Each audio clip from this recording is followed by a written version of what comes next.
TV.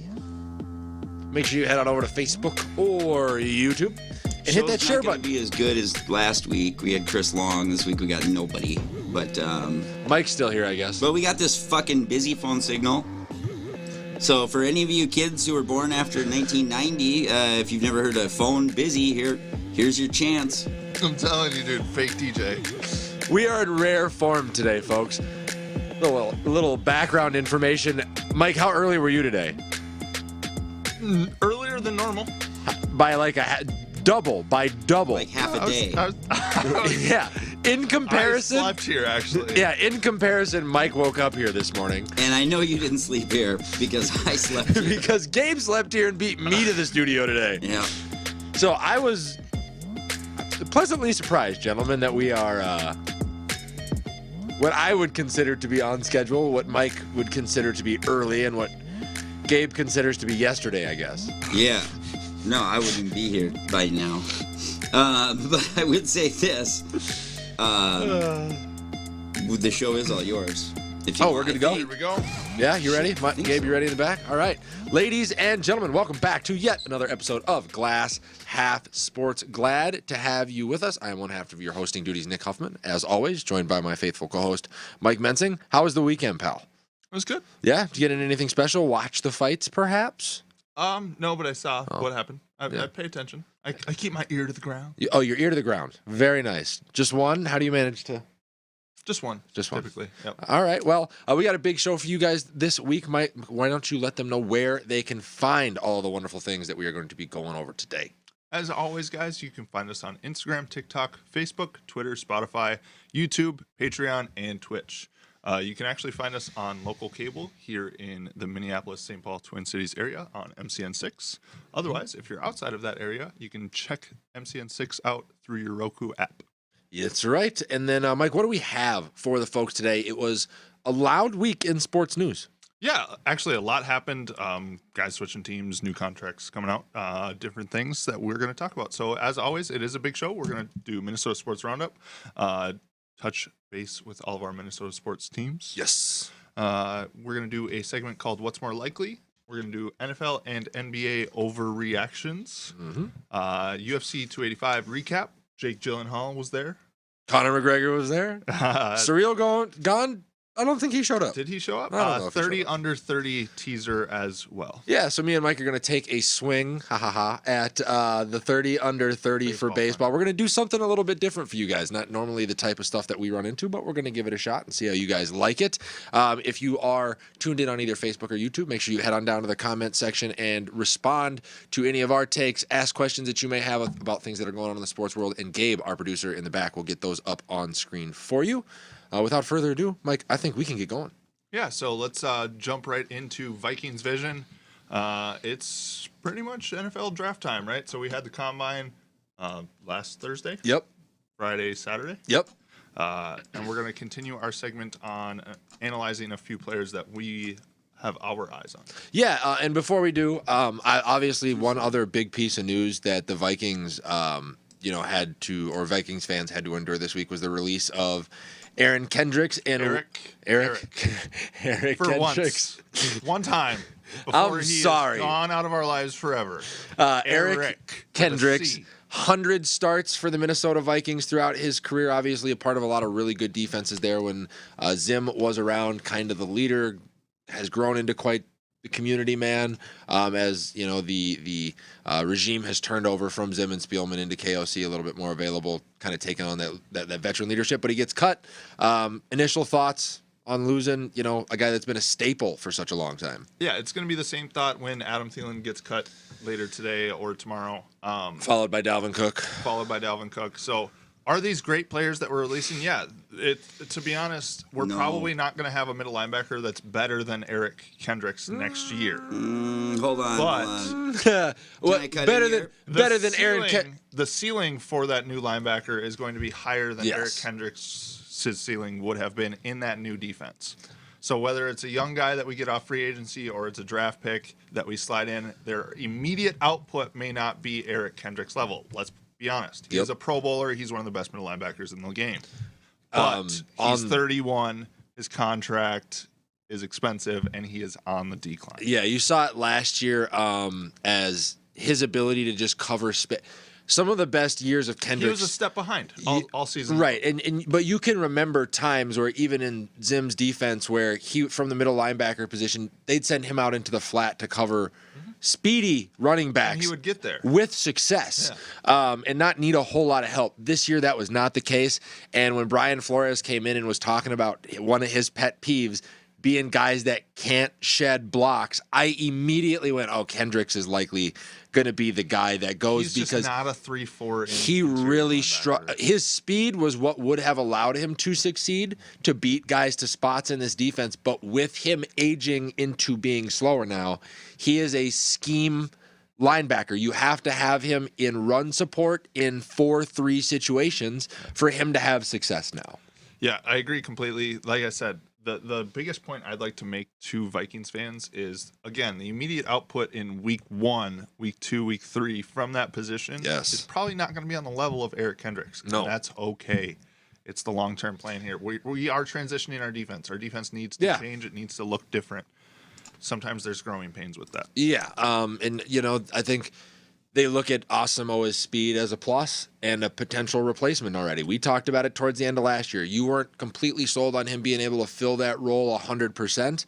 You're right. I think there's going to be a little bit of a step back in some areas. The mental aspect, you'll probably have to worry about that more than you did. With a new DC now, it's really how quickly he can pick up the playbook, scheme, right? And I think, and he was on the list of guys that B-Flow was very obviously excited to get when he came in. It was he wanted Lucine, he wanted Andrew Bruth, he wanted Brian Asamoah. Those were the guys that he was excited to get his hands on. So I would like to think that there's probably going to be a good level of investment in that young player. And Brian Flores has been spotless when it comes to developing linebackers pretty much everywhere he's been. So I'll buy it. I'm in on it.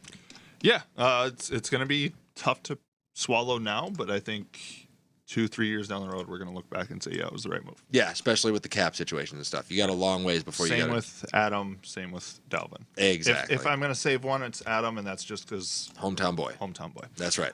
So let's talk about some new faces that we would like to see in the Vikings. Who gives a fuck what I think? Oh, what you got, Gabe? Let's see. Pop quiz, cold shots. Okay. This is a little thing from last week.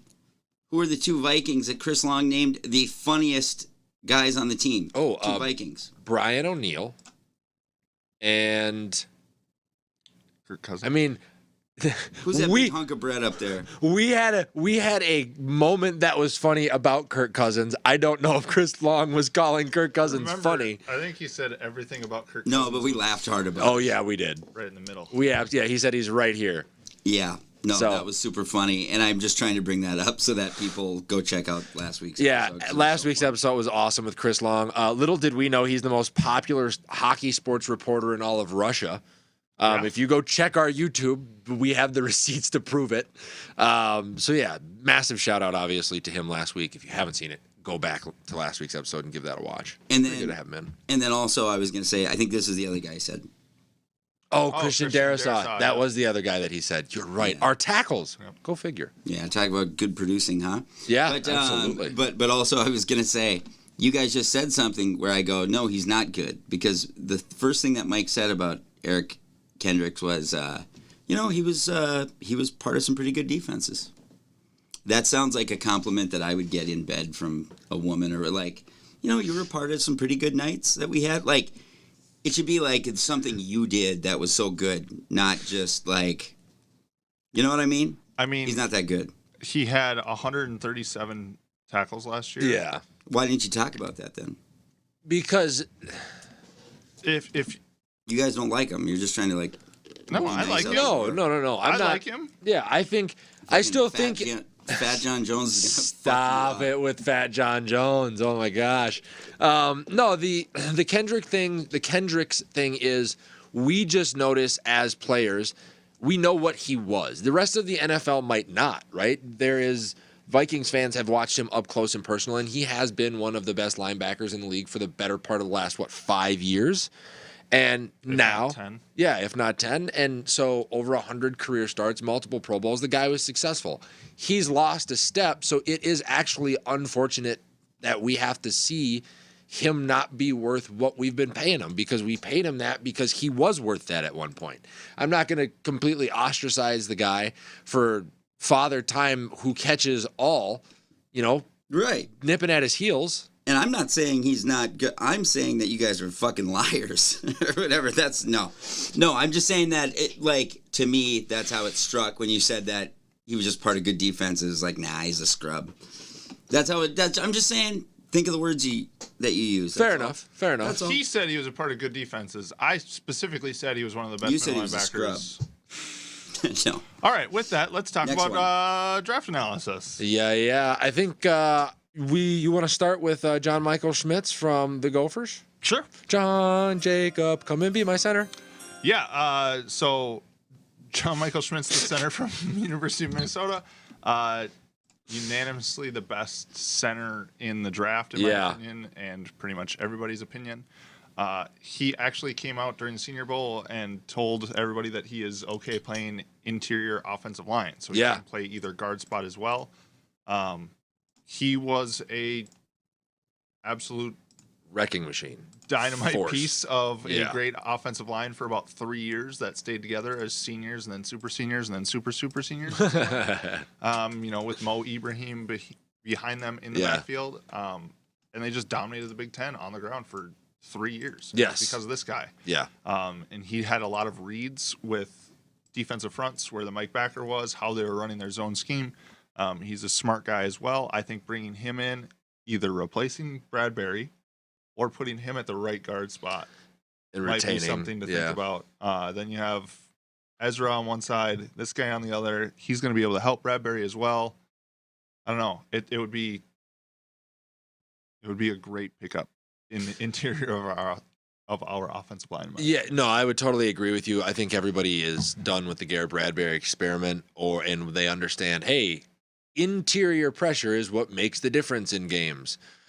So getting that, especially in a pass-heavy offense where you're at the end of the day, dude, the biggest thing in the NFL is the offensive and defensive line. Yeah, as much as people don't want to say it. When we talked about the Super Bowl, Chris Jones and that weaponry in Kansas City versus Orlando Brown and that weaponry on the offensive line, and then it was the stacked defensive line of Philadelphia versus a legendary offensive line with a Hall of Famer or two on it in Philly. That's why those teams got to where they got to. That's how they sustain lulls in performance from edge players who can be limited by conditions. It is vastly important to be, deep and well-rounded at every spot on the interior on either side of the ball. 100%. So that if I'm Kwesi Adofo-Mensah right now, I'm actually picking him and then trading up into the second to take the corner that I talked about last week. Oh, well, I would agree with your stance on this being our first-round pick, but I have a different idea for who we should take it. Either pick 32, I think is smart, or early, whenever we can manage to get up into the second round to make it work. In Hendon Hooker. Listen, for me, if he didn't suffer this injury and he gets the opportunity to play in that bowl game, which would have been another big national performance for him, I think we go into this and he is a higher rated prospect than even a guy like Will Levis. We're going to talk about him a little bit later. Hendon Hooker has insane arm talent.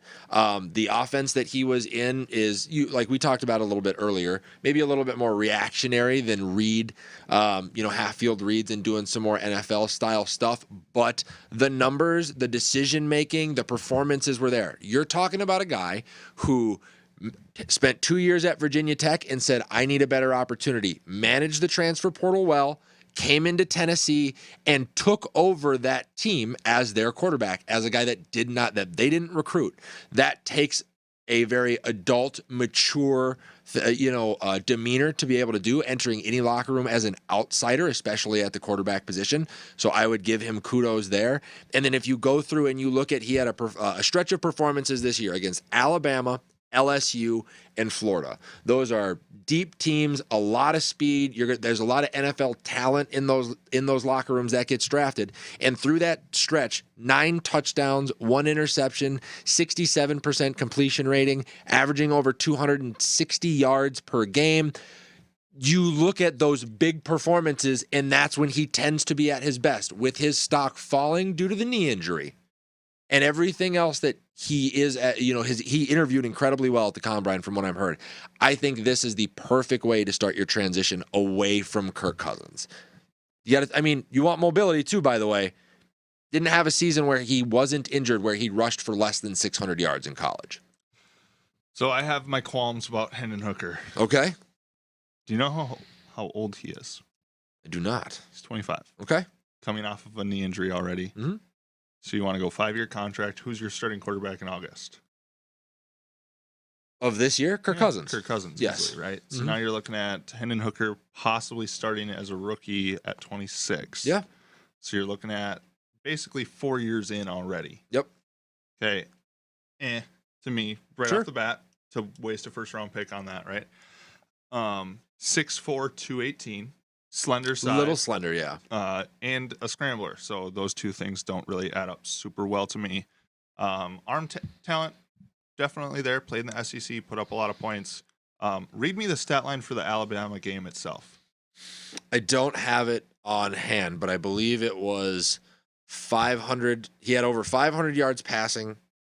He was at or above 70 or 67% completion. He had 5 touchdowns and 1 interception. Okay. It was the Georgia game.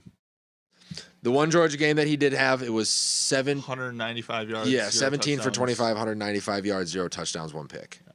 Not a whole lot of production. I understand that it's the national championship defense. Yes. But I've seen some pretty good defenses, some pretty touted defenses get torn up by quarterbacks and say, that's the guy I want. Hence, like Joe Burrow. Yeah. Right? Oh no, I've seen it before. I totally get you. The unfortunate truth is the Vikings, and we have talked about this for years. The Vikings are never going to find themselves in a position to take one of the guys at the top of the board that is a guaranteed sell. So the Vikings at the quarterback position either have to go to the free agent market, the trade market, or they're going to have to draft a guy that in all honesty, think about how we got Adrian Peterson. Adrian Peterson was the best prospect in the draft. He broke his collarbone. There were injury concerns, but you could see that the talent was there. They took the swing, and it landed. Yeah, I mean, Moss Randy dropped. Moss. Yeah. Randy Moss. Moss dropped. And I'm not saying that Hendon Hooker is a Hall of Fame player, but if you're looking to solve the quarterback depth or the quarterback future where you can, at the very least, grab leverage back from Kirk Cousins in contract negotiations and have a guy that you can have as a serviceable starter that you're going to pay not top tier money to and surround with a lot of talent while you then have a new 4-year window to search for, let's think, Arch Manning's going to come out in that window. You know what I mean? There's going to be a lot of other opportunities for you to grab a guy. I think this is the smoothest option to start getting into the future. That's what I'm saying. I'm not claiming that he's going to be Patrick Mahomes, but at the very least, he can be Kirk Cousins. I wouldn't discount Kirk. I think you need to check the stats and get back to me on that. He's been a top 5 quarterback for quite a while. Yeah, but guess what? It's all stat stuff. What a dick rider. It's all stat stuff. The guy is going to make over $200 million over the course of his career in Minnesota, and he's got a playoff win to show for it. Before he showed up, this was an NFC championship level team. I'm sorry, Kirk did not meet the criteria. I don't care how many touchdowns you throw, how efficient you are, how few interceptions you have, what your passer Worst rating guy looks on the like, team. and how good you look on a box of, bland ass Wheaties. Shitballs. I want a quarterback that is going to put me in positions to win playoff games. I want a championship. Okay, and what in his resume has given you the idea that he can win playoff games?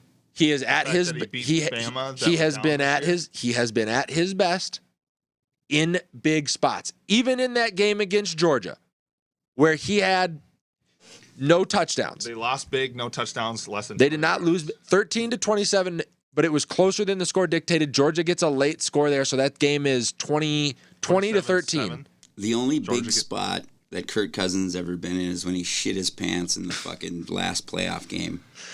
So To be honest, there's actually a quarterback that I thought of this morning that would just be an interesting look. I'm not saying that this would be something that's super realistic, I could see it happening, but If you tell me Stetson Bennett right now, I'm going to punch you in the it forehead. is not Stetson Bennett. It's someone we've talked about before who has comps to a quarterback that played in the Super Bowl this year. Justin Fields. No. Think about it. Nope. Why? Draft Anthony Richardson then. You don't have a pick that can draft Anthony Richardson.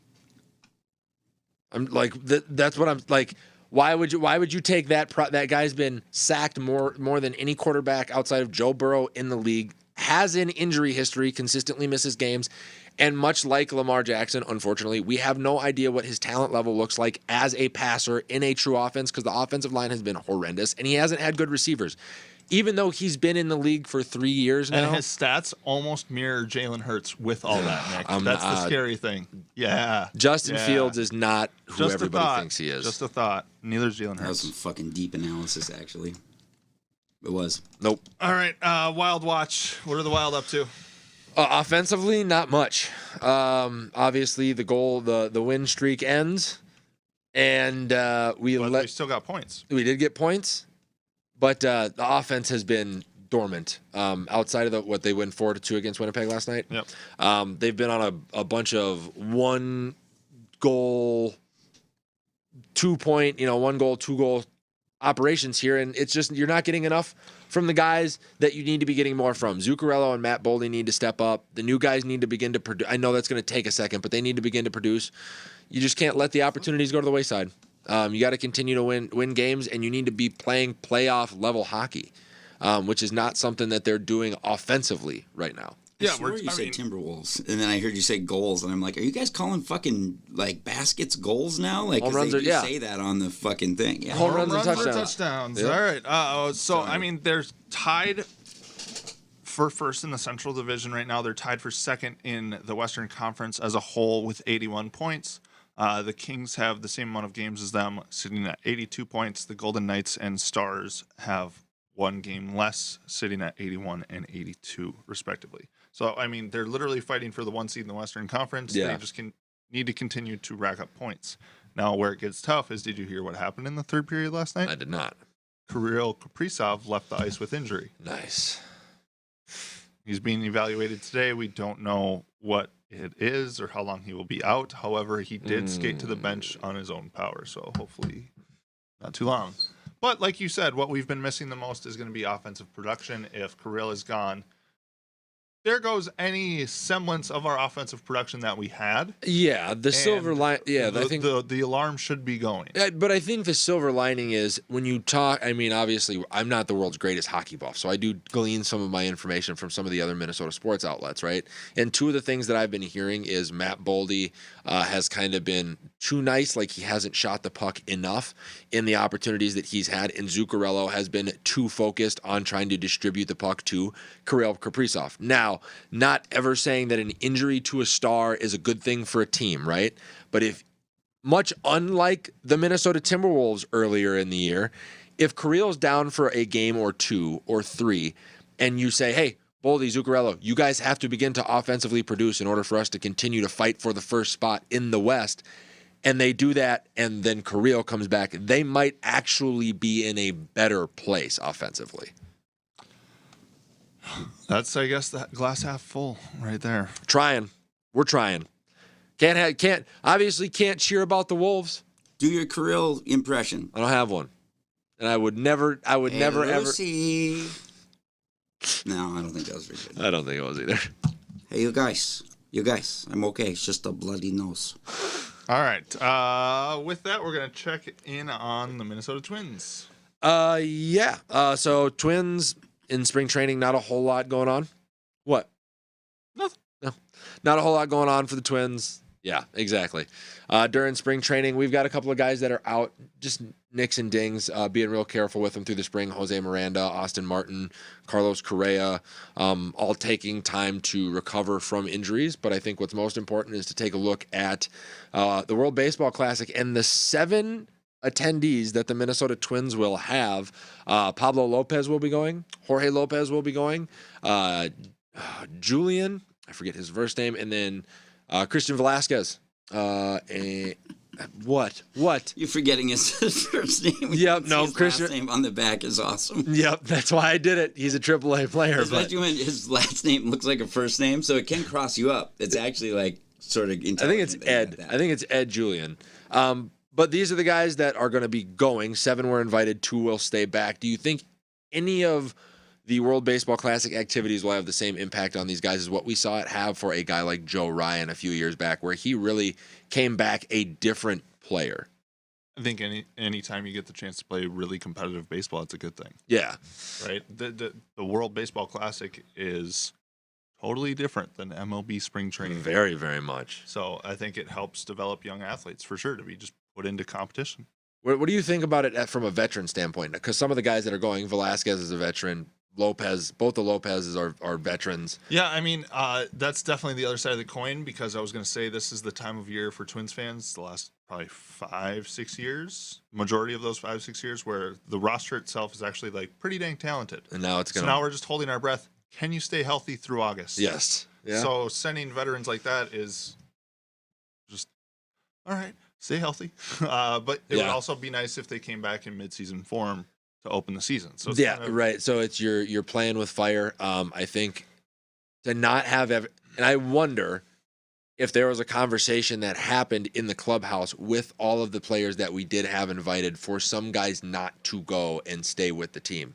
Because Jose Miranda was invited, and so was Carlos Correa. You add those 2 guys to this crop, and now your locker room is very empty outside of Byron Buxton going into spring training.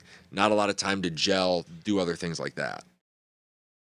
baseball gelling is just so much camaraderie, though. Yeah. And like Carlos Correa and Byron Buxton are good. Yep. Jose Miranda's, I'm sure, fine with the like. I don't see that as an issue as much as I would in other sports. Okay. But at the same time, you send Carlos Correa to the World Baseball Classic and he breaks his wrist. Yeah. It's not good for your franchise. No. So, as much as I would be an advocate for the players to be able to choose themselves, because I don't know if it's is it up to the club or the players choose. Okay, well, players' choice. Royce White, baby, next guy up. No shit, he's hurt too.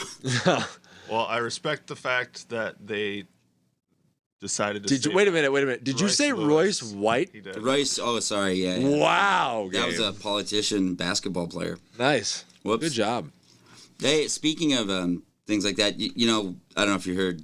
Well, whatever. We talked about jerseys with the first name on the front. Yep. Have you ever seen that like NBA player with his first name on the front? Well, no. Ichiro did it. Ichiro didn't even play in the NBA. Well, in baseball. What it's like to just watch. Yao did it in the NBA. Yeah. Yao did it in the NBA. Well, how about this guy? Look at that, Charlotte. Oh, my gosh. I can't believe he's such a tough guy. I suppose he got to be with the name Charlotte. But I feel good about that. I don't know what your problem is. You guys are in a bad mood today or something. Are you kidding me? We've been laughing all morning. I'm on fire. That just wasn't funny. Speaking of basketball, let's check in on our basketball team, the Minnesota Timberwolves. You know what? Way to save an absolute dumpster fire there, Mike. We appreciate that. Yeah, the Wolves' 3-game win streak ends against the 76ers, where they got just fucking bullied by Joel Embiid, who had 32 points in 35 points in 28 minutes. James Harden didn't even play. Anthony Edwards was the only guy with any sort of statistical relevance in that game as well. I looked at the standings today and I went, fuck, how are they still a half game out of 4th place?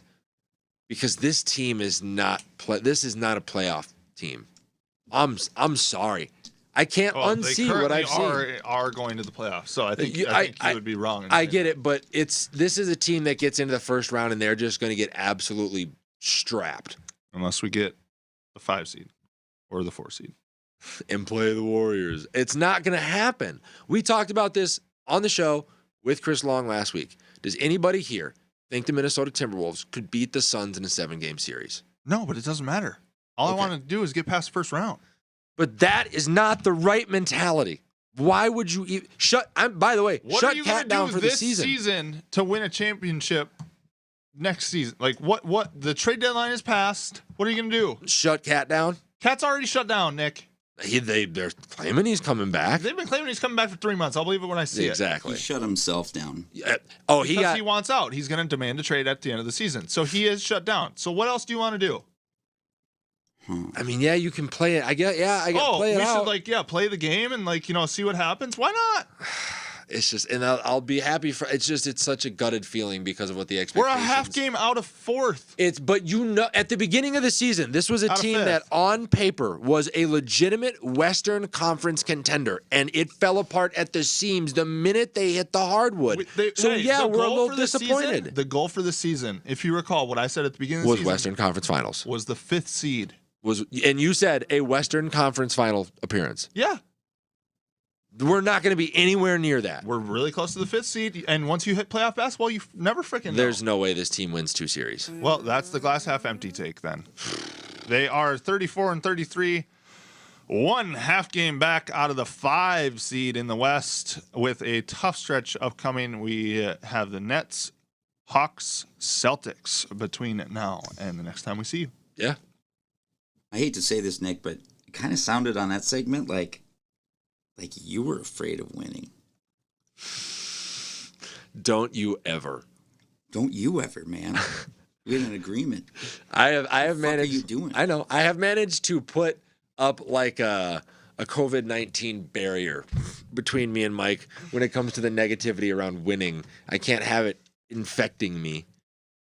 Let's just move on, guys. NFL scouting reports. What's more likely?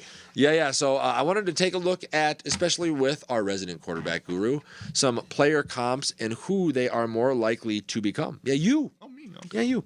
Who they are more likely to become. I grabbed these either off of Clutch Sports or CBS. So we'll just run through the quarterbacks, and I'm going to give you who they say they could be, and you're going to tell me what's more likely as far as what they're going to become and why. Okay. Fair enough. Gabe, we can start with Anthony Richardson, whose player comps via CBS are Geno Smith, and I'm going to probably need the graphic up to remember the players because I don't have it written down. Oh, you're right. Look at that. Yep. Is Geno Smith. Oh, no, this is CJ Stroud. Oh, that's CJ Stroud. Oh. That's Bryce Young. Oh. No, we can start with CJ Stroud if you want to go back. That works for me. Technical difficulties. There we go. Sorry about that. Anthony Richardson. Jalen Hurts or EJ Manuel, Michael. I mean, you look at all the physical tools. You look at his ability to potentially become a more polished passer. His grind for the game. He's got that physical frame. You don't worry about injuries nearly as much. Or does he fall into becoming just a wildly talented individual that never really makes it as a quarterback in the NFL? Can I make 2 other ones? Sure. Denard Robinson. Sure. Joe Webb. Okay. That's what I see as more likely. Like that end of the spectrum. So really not even close, huh? I personally don't see anything that jumps off the page that screams NFL franchise quarterback other than peak athleticism. Wow. Which I've seen before, and I don't know. I love and watch his game. I get you. I get it. Watch the game film. He didn't throw a fucking touchdown for the first 5 weeks. Okay, and then he went 2 touchdowns, no picks. 2 touchdowns, no picks. 1 touchdown, 1 pick. 1 touchdown, 0 picks, and became more consistent as the season went on. The other thing that I will tell you, and I will make this argument a la the Rudy Gobert comment I made 2 weeks ago. Rudy Gobert, as talented as he is technically as a defender, lacks the it factor physically to be a real dominant player. So there are a lot of things that he can do, but those are easily replicated in other players. What he doesn't have is that thing that Shaq had, which is the physical tools that you can't teach that can turn into you becoming a Hall of Fame level player. You can't just dismiss that because whether you like it or not, you look at the combine, sure, his footwork maybe wasn't quick or light, but it was consistent, and the throws were on target, and the arm talent is there, and he has shown the ability to not make the poor decision and throw the interception, but because he's athletic enough, pull the ball down and go. If you develop him, I think we're talking about a guy better than Jalen Hurts. Now, he's got to fall in love with learning how to be a passer, but for a guy that runs at 6'4", 244 pounds, a 4'4", 440, for him even to attempt to try to be a pocket passer in college football, he should get credit for that because he could pull it down on every play and win a lot of ball games. But he decides to be a quarterback. I see a lot of the Lamar Jackson mentality in him when it comes to that. Now, Lamar wasn't polished, but he got better. 3 of his last 5 games in college, his completion percentage was under 50%. Yeah. His last game in college, he was 9 of 27. Yep. That sounds like a first-round talent to me, Nick. All right, moving on. Bryce Young. All right, Bryce Young, and you already kind of saw these ones. In my opinion, And that's fine. That's what this is. a lot of juice squeezed out of this lemon already. I think he becomes Geno Smith now, like after the development. I think that's who he can become, or he's Jason Campbell. Okay. I like the Jason Campbell one. To be honest, I see Donovan McNabb light. Okay. A little bit of wiggle, ability to get out of the pocket, make plays, extend what is happening around him. Yeah. It really depends on the team that he goes to. Which fucking guy is this guy? I don't know which. This is Anthony thing Richardson that you're playing here. Bryce Young ones I is put going up. to be Alabama, Okay. if that helps. I thought we were doing C.J. Stroud. No, Bryce Young. Well, It's all fucked oh up. my man. gosh. Gabe, give me whatever slide you'd like to play next. That's the one we'll do. So that way it's accurate. I can't hear you now. Sorry, I'm muted. It was because, the way that we put it on that I thought was so genius. It doesn't give you control to start It and doesn't stop the give video. it right. Yep, So I know. Yeah, so I had to change it, so I was downloading them right now. Really fast. Gotcha. So Gotcha. I will that one I don't have. Here it comes. All good, You man. guys could have just stalled for another fucking second. Did we do the Redskins player one? That's the one we're on right now. CJ Stroud, if you want to put that one up. Okay. Well, We're on CJ Stroud. Yeah, that's what I said. I could have swore you said Bryce Young. Nope. All right. There you go. CJ Stroud, Geno Smith, or Jason Campbell? I mean, he went to Ohio State, so he's not going to make it. We know that, right? Okay, so now pause, and we're going to get off this. If you can't believe in CJ Stroud, who is a far more polished passer than Justin Fields, I don't know how you believe in Justin Fields as a passer, especially as a guy that came out of Ohio State. Regardless, do you get kind of the same feeling with CJ Stroud though, that a lot of the juice has already been squeezed out of the fruit on this? He just seems like a guy who's already kind of at his ceiling. I don't know how much more he can develop either mentally or physically. That's not necessarily a bad thing to be at your ceiling. Is it a guy that could win you 8, 9, maybe 10 games for the next 5 years, throw 29 touchdowns and 7 picks for 4,500 yards and rush for a couple touchdowns? Sure. But I don't think he's a game breaker. Jake Delhomme. Exactly. I get that. Yeah, I would agree with that. Okay. And then there we go. Next one. Will Levis and the player comps are Ryan Tannehill or, with the caveat, MVP candidate Carson Wentz. What's more likely? Yes. MVP candidate Carson Wentz. Really? You think he's got that in him? Yeah, I think the arm strength is there. Yep. What he needs is somebody to fine tune that motion a little bit more, Sure. which is going to lend to more accuracy. What you can't teach is what you said with Anthony Richardson, right? He's 6'5", 240. Yes. Big guy. Shades of Josh Allen to me. Maybe a little less athletic than Josh, but I could see where you get it from. I think that this is going to be.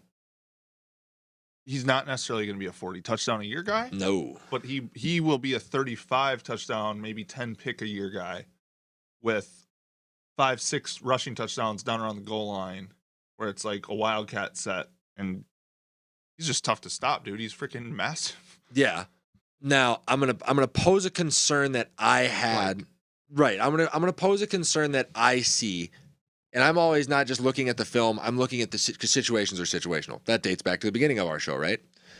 For a guy who is competing at a school that was facing much higher caliber talent, because he came from Penn State, to not be able to survive there and transfer to Kentucky and then light the world on fire. What guy that did that were you not high on that had great physical tools last year? Malik Willis. Sure. Very similar situation.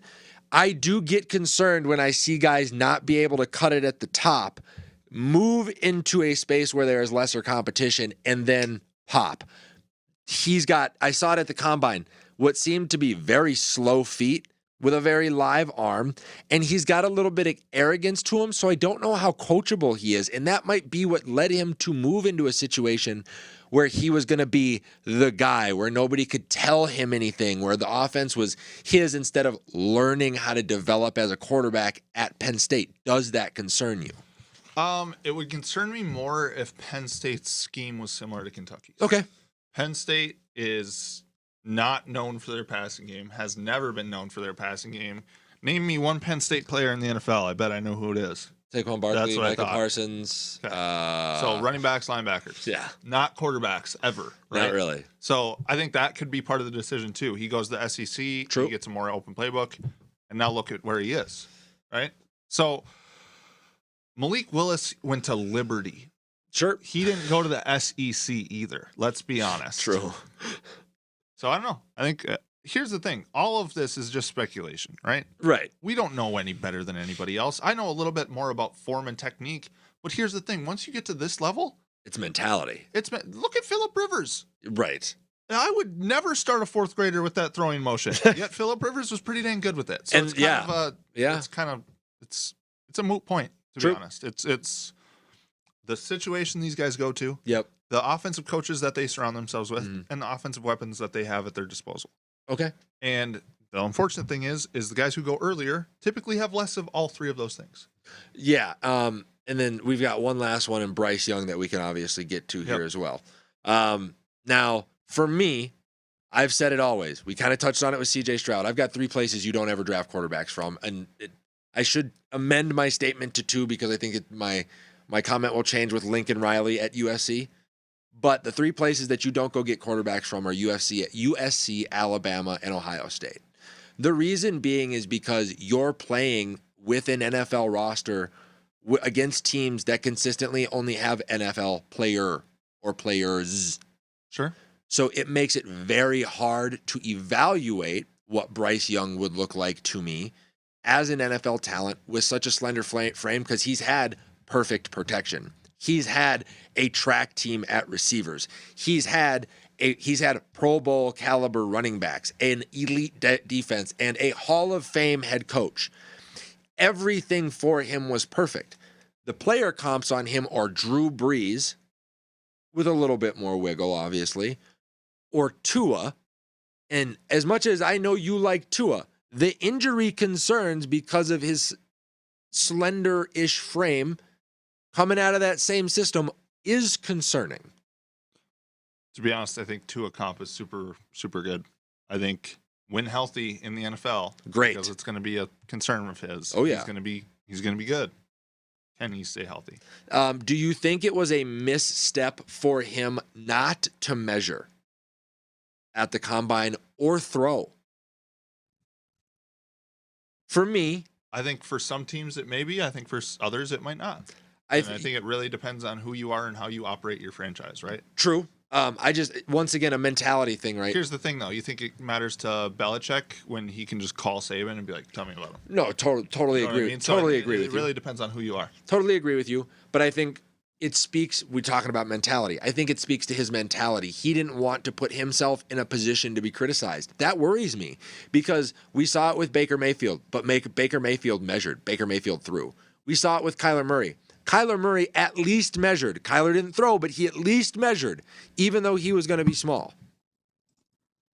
Don't you think, though, that that's part of a new trend, though, that like this has been inevitable, sort of, that this is where it's going? But then you've got, but I just feel like people don't get, like, this is almost some inevitable tide. It's just, you're hearing more and more of it, and I feel like it's just, You got to watch him play in fucking college all year, and I don't know. I get it, but in his situation, it's different, right? In his situation, at Oklahoma, he's 5'10" and 1/8 inches, 204 pounds. He is not. He's no fucking. Maybe with his pads on. That's what he weighed in at the combine on Saturday. Well, okay. Keep in mind they listed Kyler Murray at like 2 something as well, and his agent afterwards admitted to. Yeah, we bulked him up and didn't, for the combine. Then he bulked, but his human being body stood on the scale at 204, so I don't care. He would also be the lightest round 1 quarterback since 2006 and one of the shortest passers drafted since the merger. Yeah, there's a lot of concerns there for me with him. I would agree with you on the Tua thing. And the only reason I say it's a mentality thing that would concern me with him to not throw or not measure or not run or not drill or whatever at the combine. If he came in and measured and they bulked him up, whatever. But then you go, okay, does he throw as effectively at 204 pounds or does it affect his throwing motion as a guy who typically I'm sure plays at the top end of the 180s? I don't even think he's a 190-pound athlete at his height. I don't. Do you think the players are driving that, or do you think the management is? For what? The trend of just of hearing more and more guys not want to go to combine. Do you think that? I think everybody goes. The point I'm trying to make on the measurements thing is everyone else that has had those questions addressed them, even knowing it could damage their stock. Yeah. Bryce decided not to. Why? We'll probably find out in 3 years. Is kind of my point. So I don't know. I think it's because he's going to get that money from someone anyway. I'm sure somebody is sold on him. Yeah, I am so sure somebody is sold on him. I don't know if it's the right move. His frame concerns me greatly. I don't know, dude. If Drew Brees can survive in the NFL, or who was the other dude you just said? The other one. Oh, who's the dude who I can beat the shit out of? The quarterback. Tua? No, the first guy we talked about, I'd knee him in the face and beat the shit out of him. Matt Ryan. Matt Ryan. Yeah. I mean, if he could make it. Yeah, Matt Ryan's 6'4", 230. Matt Ryan's a big dude. The shit out of him. Right? I don't know. It's just be a joke. I don't know. It concerns me. It does greatly concern me. The level of talent that he's been blessed with. I mean, look at the time that he's got right here. Right. The pocket. The SEC championship against Georgia, he had 7 seconds. So, yeah, it's going to be something to look at. So let's keep it moving here. We're going to do our overreaction segment. We're going to do some NFL and some NBA. You've been overreacting the whole show, Mike. Nah, got him. You're a walking overreaction, Michael. That's why we put you in charge of the segment. Okay, do not get flat on me just to be an asshole now. Well, we're going to kick it off with Lamar Jackson going to a new team. Oh, I'm going to say he leads a new team to a 5-12 record and has the worst season statistically in his career. I think it's a massive overreaction. That is unquestionably an overreaction. You're talking about a guy, contrary to Paul Allen's belief, that has the highest regular season winning percentage outside of Patrick Mahomes since being drafted. He has also carried a team as the most focal point of any offense, to include Patrick Mahomes and Joe Burrow's offenses in the NFL, consistently to division title contention in one of the most heavily competitive divisions in football since he's become a starter. He has had no help, but he does it. He does it year in and year out. He did it at Louisville. Now he's doing it here. Lamar Jackson will always be a guy that at the very worst, I believe, is a 10-win quarterback. He did it behind one of the better offensive lines in football, though, and had one of the better defenses in football helping him on that side. But it's not like they held that together. There was a point where they got rid of Michael Pierce. They let go of Orlando Brown. They let go of Hollywood. They let Hayden Hurst walk. They have let pieces go, and it has not hurt their ability to make the playoffs. Prepare to pay for Lamar. No. Otherwise, if that was the case, they'd have done it already. They can't afford the price that he's asking. He's asking for a Deshaun Watson-esque contract right now. And do you know what that came from? That came from the fact that they did not come to the table after he won his MVP and start talks then. The Baltimore Ravens are guilty of the same thing that the Dallas Cowboys were guilty of. They waited till the clock struck midnight to try to start these negotiations. And at that point, Lamar said, I've already died for your cause, and you have showed me no love. I hold no loyalties to you now. And that's his right as a player. And that's why he's going to a new team, but that new team won't be built for Lamar. I don't know about that. Does he really talk like that? The way that you phrased it is like an 18th century. He does. He wrote a limerick on Twitter about the. Did he really? Oh yeah, absolutely. I have died for your cause already. Or whatever you said, I don't know. Yeah. So I think it's funny. a I thought it was funny. massive overreaction to say that Lamar's only going to win 5 games next year with the team he lands on. All right. Aaron Rodgers spends a year in New York and leads the Jets to a conference or a division championship. Division championship. Yeah. They win the AFC East.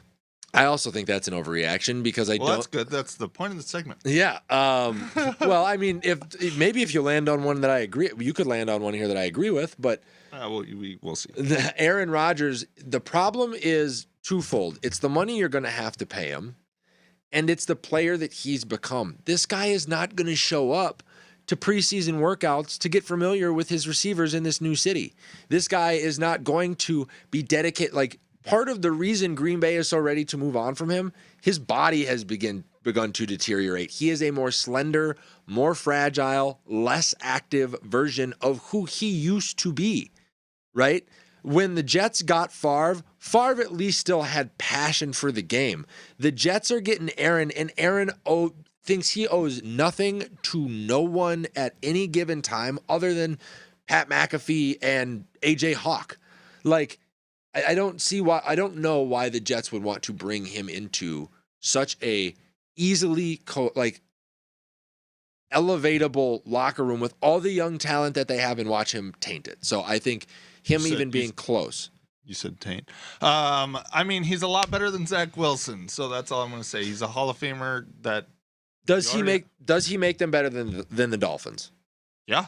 Does he make them better than the Bills? Close. Does he make them better than the Patriots? Yeah. I don't know. I think that's going to be a much tighter race than you'd like to think. Same. Yeah. New York Giants miss the playoffs next year and go 6-11. Oh, that's not an overreaction. Oh. See, we did agree on one. Oh. I'm sorry. The money that they paid Daniel Jones just officially eliminated middle-tier quarterback money. They franchise tagged Saquon Barkley, and as much as he probably understands it's due to injury, anytime you franchise tag a player instead of just paying him, you've created a very similar situation. It's a bad taste in their mouth. Yeah. Mm-hmm. So are you now even going to be able to retain a guy that is capable of multiple 1,500-yard seasons carrying your entire offense? Who knows? Brian Daboll wasn't exactly known for developing a long-term running game in Buffalo either. So instead to have invested in the quarterback, I think they made a mistake. Well, that and their schedule is just going to get tougher next year with where they were in the playoffs. Very correct. All right. Ding dong. The king is dead. Derrick Henry has had his last season over 1,200 rushing yards. What's that name? Derrick Henry.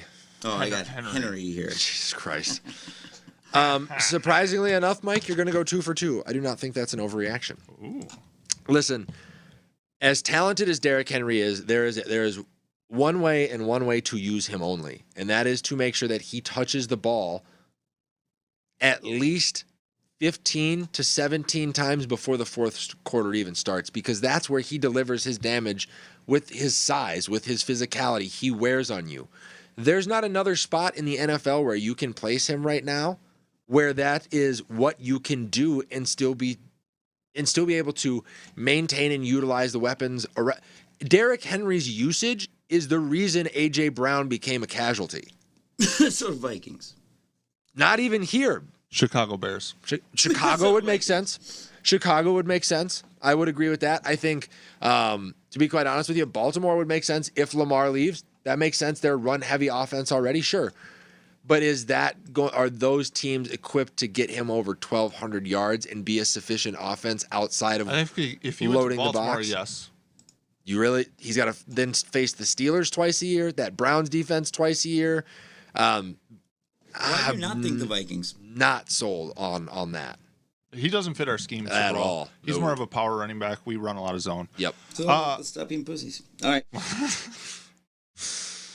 But yeah, I would agree. No more 1,200-yard seasons for Derrick Henry. I think he'll be around 1,000. I think he's a guy that'll consistently be around 800 to 1,000, maybe for another 5 or 6 years. But I don't think he ever touches 1,200 again. All righty. NBA. Ja Morant does not make an appearance before the playoffs. I would hope not, because I think an example needs to be made out of him. I understand they did their investigation. Sounds on like him. you're a Timberwolves fan. I'm absolutely dizzy back here. I've never heard Nick do an anti-player take. Listen, What the hell is going on? let's take a look at John What the Morant's fuck? situation. Coming into the league, it was between him and Zion Williamson, and based on health alone, John Morant was the consensus best player in that draft class. He comes from a little bit of wealth. He didn't grow up in the streets.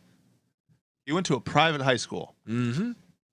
He was a dominant college player. He gets into the league, and the NBA pretty much begins to make him the face of the league in lieu of Zion not being healthy enough. And now he wants to be James Harden, or even worse. John Morant has a decision to make on whether or not he wants to be Russell Westbrook, who is going to be a first ballot Hall of Famer because their styles of play are very similar, who's been doing it for a long time. He has stayed out of trouble off the court. Or whether or not he wants to be Gilbert Arenas and flash guns at his teammates and be a problem off the court and be in the league for 6 years and then get bounced and never fulfill his potential. And if the league wants to take care of this kid, they'll say, you're done for the year. You are done for the year. Yeah, just with the amount of people that we've seen like reaching out to him and trying to like give him advice and stuff. Yes. I think this is a mental health thing that's going on. And I don't know if we see John Morant for the rest of the year, honestly. It's painful actually to hear all the like old guys like reach out to him in this way. Like especially people going like, "You are not this." Like, it's cringe. It's tough. Yeah. Something to watch. Most definitely. It's kind of one of those things that like you don't like to watch it, but you can't turn away. No, you can't. And you'd still trade him for Cat. Still trade him for Cat in a second. In a second. Because guess Bring what? the guns. They are polar opposites of one another. That is exactly what that is. Trade the guns for rifles. You can hunt up here. Yeah. There you go. Just give them a good outlet. And our last overreaction, NBA, the Phoenix Suns are worse off now that Kevin Durant is in the locker room. Massive overreaction. I don't think so. that... Here's why. Because every team that KD has gone to, they've had to trade 5, 6, 7, 8, 9, 10 pieces for him. Sure.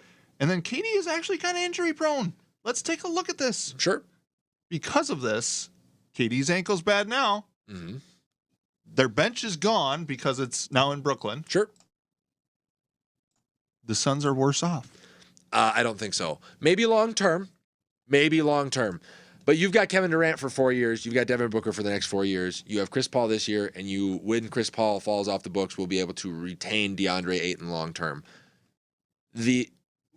Let's look at the short window, which is right now what you have in Phoenix is what you thought you were going to get in Brooklyn, which is guys that enjoy playing with each other to such an extent that almost warrior-like unselfish basketball can occur. Chris Paul is going to command the offense as the veteran that Kyrie should have been around Kevin Durant. Very Steph Curry-esque. So did you hear the news that came out about an hour ago that KD is probably going to miss the rest of the regular season? With the ankle? Okay. Yep. Just wanted to make sure. But by the time they get into the playoffs, because In what seed, though? It doesn't matter to me. It might. Because when playoff time comes, and we've seen it from Chris Paul elevates come playoff time. Kevin Durant elevates come playoff time. Devin Booker, first game in a month. Devin Booker elevates come playoff time. DeAndre Ayton, as much as people dog him for his finals performance, elevated during playoff time, and Monty Williams is their head coach. There is enough talent in that locker room and enough unselfish play to where I think the Suns are odds-on favorite to win the finals, especially with Giannis has been dinged up a little bit this year. The Sixers, it's either Harden or Embiid on any given night that's missing time. And the only other team in the East that scares me is the Celtics, and they look to have all of those ugly problems that they had pre-Brad Stevens reappearing as they get ready for the playoffs. And there's nobody in the West that scares me. That's fine, but here's the thing. KD's out the rest of the season. They slip into the 7 seed, Sure. which is what, a half game? Mm-hmm. They're in the play-in tournament. Then it's one game. They lose one game in the play-in. They're done. I would missed agree this with you, comment Harris. earlier. I would agree with you. I would much rather see Lamar on the Jets than Rodgers. Would agree. Seconded. He's I didn't even notice how cool his name is. Harris Gargovic? Yeah, it sounds like a Dracula or whatever. Yes, sir. Lamar's going to Miami. Yep. Oh, and who called that? Let's transition into UFC 285 recap. Yeah, there's not a whole lot to recap here other than John Jones dismembering the weak-willed So Ciryl was this Gane. John Jones being that impressive, or was it Ciryl Gane just being like that unimpressive? Because I didn't watch, but I heard obviously immediately after what happened. What did Yeah. we say, Nick? What did we say on the phone first thing? Oh, Ciryl quit. No, we said he fooled us. We were duped. Yeah. We were duped. Like Ciryl is he's good. Yeah. He's really good. He's a great technical fighter, but he will be a guy that forever, when you put him in the cage with a killer, well-rounded, yeah, he will lose every time. So He it wilts was over under before pressure. it started. or with a wrestler. So with a it dude who started. can wrestle. So they come out and it starts with a low blow. Ciryl likes to kick. There was one in the Tai Tuivasa fight. I actually kind of assumed that we were going to get one at some point during this fight here, with the way he likes to use that front kick to the sternum. Gets him right away. There was about 45 to 50 seconds of an exchange on the feet, but the minute John put his hands on him, even though you could tell John was a little rusty, 3 years will do that to you, the minute he got his hands on him, he was in complete control, and he just overwhelmed him. He forced Ciryl Gane to make a mistake, and the minute that he made one, he was like, all right, you got me. I'm done. It was like an exhibition, pretty much. I don't think John exerted a whole lot of energy. And as much as Gabe was like, "Oh, Fat John," he got in the ring. He looked good. He looked great. He looked fantastic. I said on this show that it won't affect his performance. I said it was fucking funny. My God, and it is funny. But he's fat. But I think this is, and once again, I said it pre-fight. He's in a different headspace. I said it during. You could see when he came out, different headspace. Post press was what was most impressive to me, because John Jones was usually a guy who would win his fights, not do a whole lot for the media, go party, and then disappear from the UFC scene. He had a meet and greet before. He had an after party with his fans after, and then showed up the following day to do a media scrum where he commented on other fights that are coming up for the UFC. He's involved this time around. And I think it's going to lead to, I think we're going to get all 8 fights off this deal, and I don't think he loses a single one of them. I really do. Was it one of you guys who called me and talked about what a sociopath John Jones was coming off in this camp? Like, truly, like his desperation to be liked or to like get over on people. And so, so I mean, if it wasn't one of you, it was one of my friends. I think he's just matured. So someone tipped me off to it, and I thought it was one of you guys, but I guess not. And I looked, and I gotta say, I mean, there were times that I'd see takes, and I'd go, no, he's just being mature, being better. And then there was times where I was like, it is really like he's being a politician in a gross way, to where I go, there's something about him.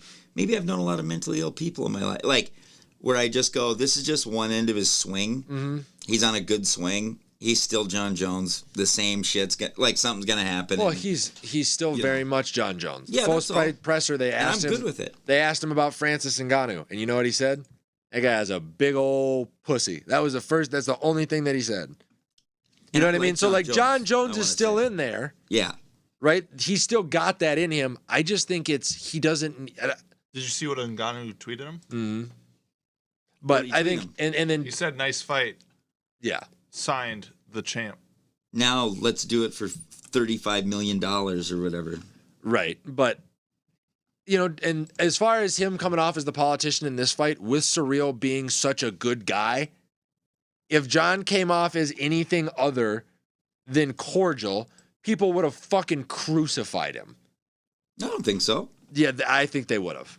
Oh, same John Jones, can't trust him. You know what I mean? Like the fans were fed up with John Jones' old attitude, always being the asshole, always being the problem child. That's why when he left, there wasn't a lot of people that asked him back to the sport. And why Dana for a while didn't approach it with the same, tenacity that he probably should have. So yeah, does he have to play a little bit of a role in this one? Sure. But you've already seen a little bit more of the nastiness in the exchanges with Stipe Miocic that have already started than we saw with Ciryl. And I think that's because Stipe will play into it. Ciryl was never going to, so why waste the energy? I disagree. I think we were excited for him to come back no matter what. Yes. That was going to happen. He decided who he wanted to show up as because he's a little crazy, which I love. But he is definitely fucking crazy. And when I like that, I like crazy people. I've been called that myself. But I don't know. I don't know. I just think it's that. But he is so fucking good. Yeah.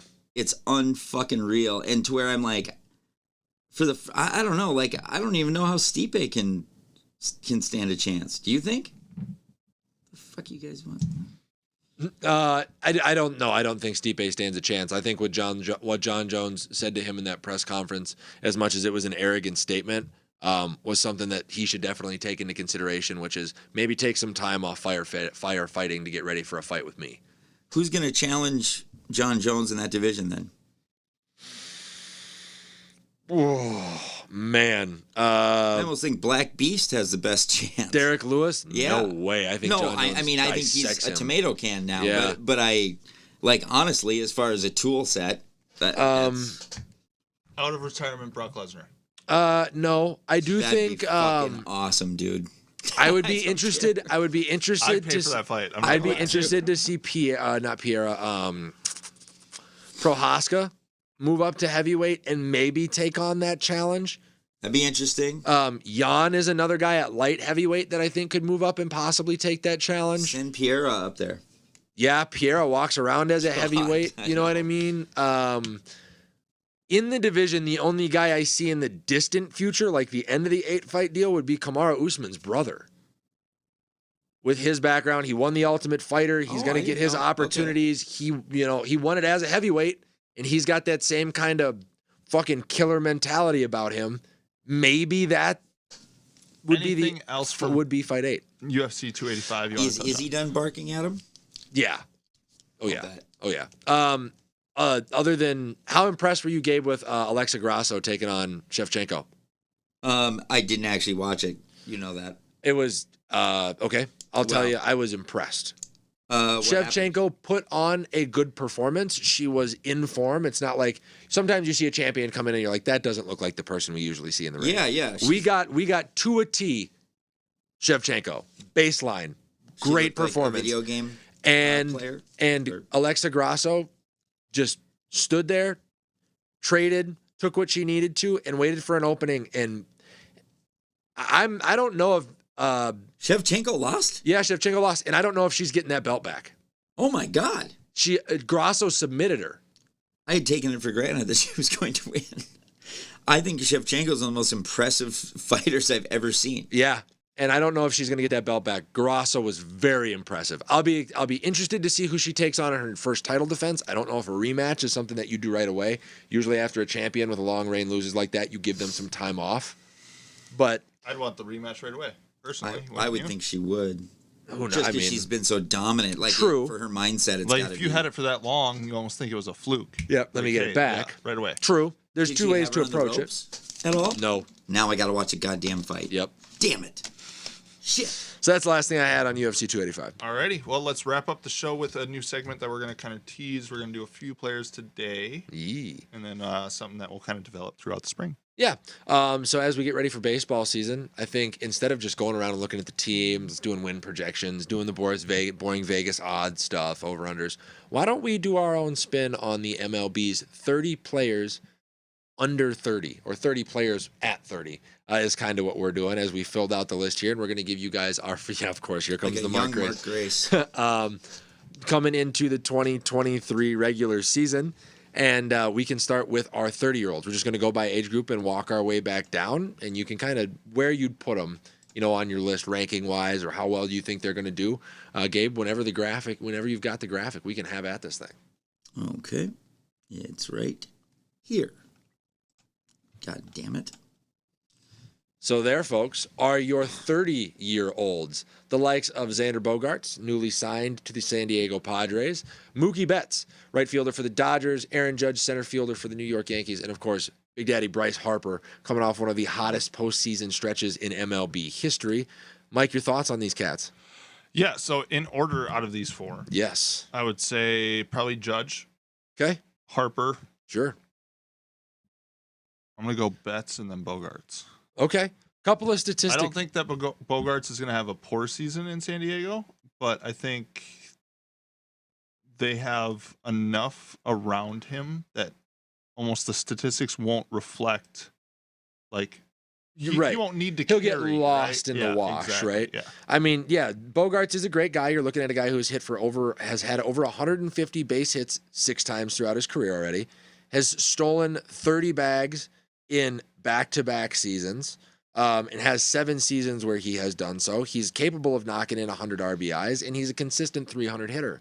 I think he's going to be good. You're right. I don't think he's the best player in the group of the 30s. For me, he's not bad by any means. I want to make that very clear. Yeah, he's at the bottom of that pile. And I think Mookie Betts kind of suffers from a very similar situation. Exactly. Lots of talent on that team. Does Mookie Betts have 5 years of 200 hits, 6 in total of over 150, multiple 42 bag seasons, 20 plus home runs a year, going to be floating around the 100 RBI mark, going to steal you 20 bases.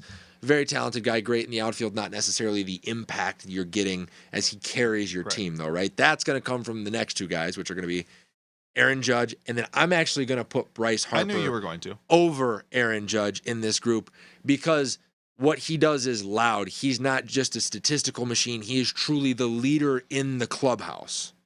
Sure, but I would say what Aaron Judge did last year was quite loud. Oh, yeah. It's impossible to have a season that's quiet where you hit 62 home runs, right? But at the same time, 62 home runs to what postseason success? But it's baseball. You've seen it. I've seen David As much Ortiz. as people don't like to admit this. Baseball's a team sport. At the end of the day is not a team sport. Yeah. It's not. Okay. It's if you're at shortstop, You play. dude. Like realistically though, because it's literally all about it's about the collective of individual plays, right? Yeah. So it's this pitcher going against this hitter. The hitter hits it. Now it's the right fielder trying to make a catch. Yeah, and it's whether or not individual he efforts. can, right? So whether or not a team makes a playoff in baseball is less about individual athletes than any other sport, in my opinion. You're a fucking idiot. And here's why. Go ahead, Gabe. Go ahead, Gabe. I'm sorry. It's so hard to fucking hear this. Okay, statistically, no, literally mathematically, you have 5 guys on the floor for basketball, so one person can make more of an impact. Hold on. But that's not what the fuck you just said.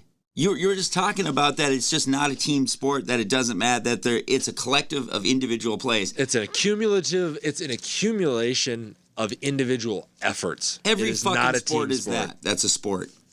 Every sport is that. No. It just depends on how you interact. But here's the whole point. Is then why the fuck do you change managers? Why is there chemistry thing? Why is there clubhouse guys? That shit it's just something that they're all because fucking confidence is huge in baseball. Yes, exactly. Because And you it goes feed off down each to other. an individual effort. So if you're confident, you're going to play better individually. Yes. Oh, so what you need is 9 egomaniacs to just fucking play individual play. Have you heard of the New York Yankees? I was going to They're not say a that fucking is team literally the New York Yankees. There game. are are you seriously going to ignore that there's not like chemistry and you get on runs and you like No, because I'm not Maybe ignoring it shit because it fucking helps teams confidence played and on. morale. I went to It fourth all place leads in into the it. state. Fucking, I'm out of here. All I'm saying is that individual impact has the least amount of impact on the team's success overall in baseball. Yes. And now It can't be held against Aaron Judge that the Yankees didn't go to the playoffs last year. He almost had the batting title. And did they he not hit go to the 6 playoffs last year? Maybe if he would have been a better clubhouse guy. They went to the playoffs last year, and unlike the other guy who tears the cover off the baseball on this list, in Bryce Harper, who elevated he his didn't team, have a great pitching rotation as well with him. he didn't. Bryce Harper has the Phillies have a decent pitching A rotation. decent one, but when you're Better than looking the at a Yankees. guy who had 10 Better than the dingers Yankees. between the start of the playoffs and the World Series So he got versus hot a at guy. the right time. There are intangibles. Michael, There are- you did not just disparage one of the great.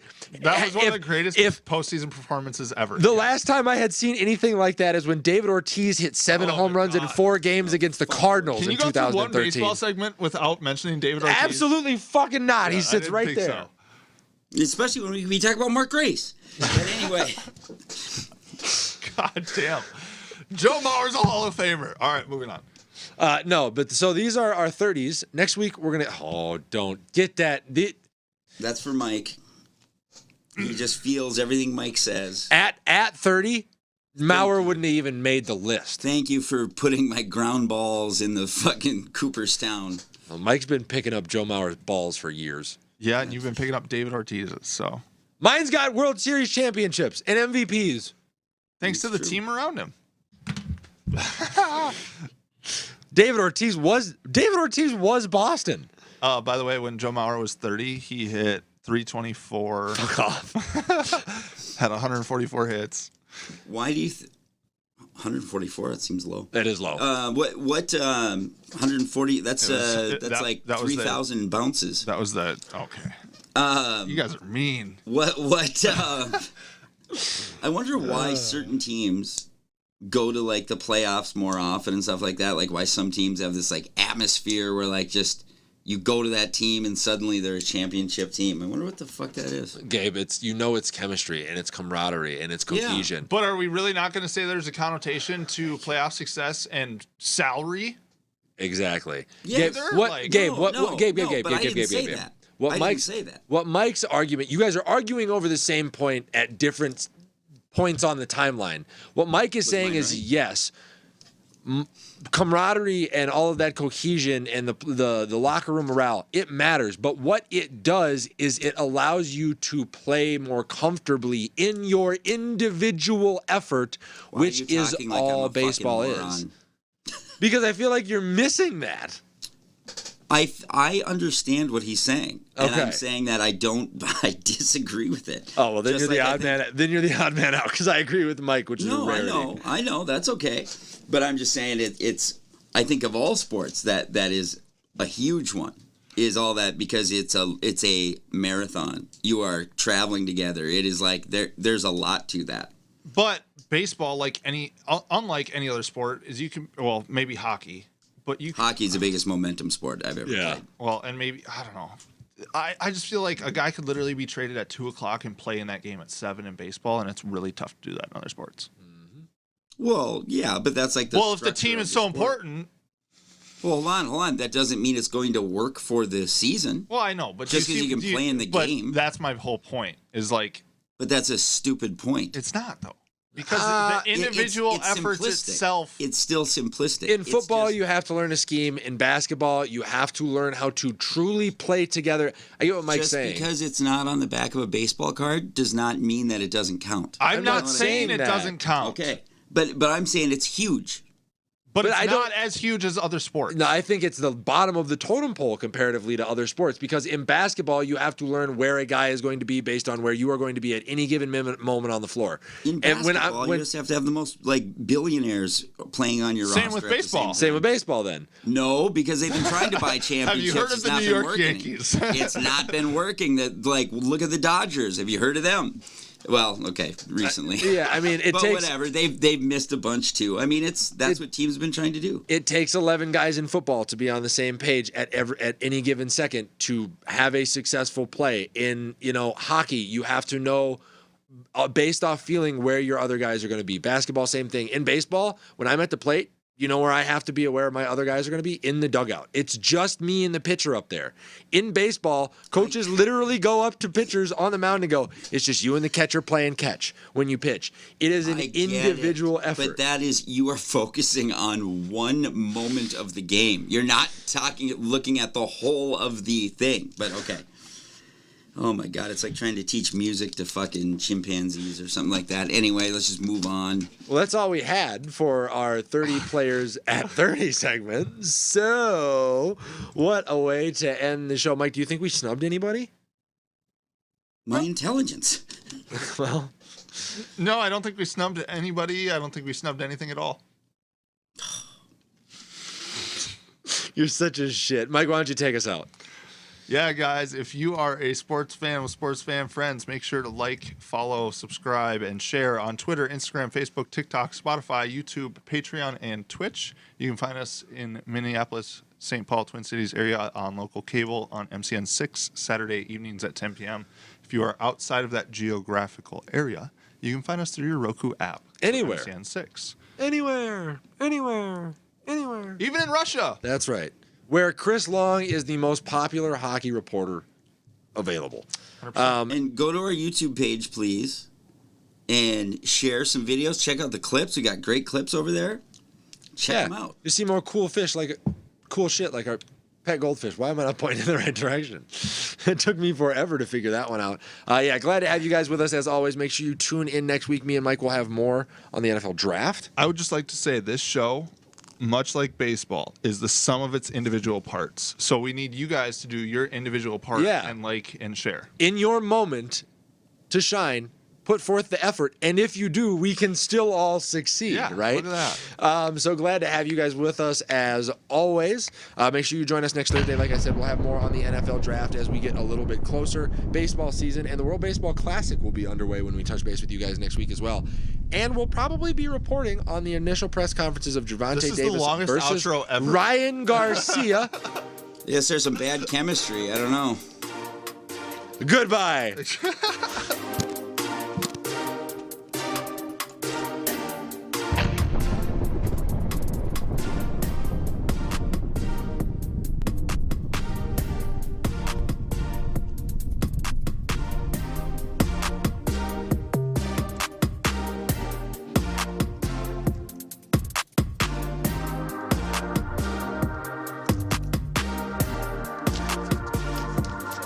What?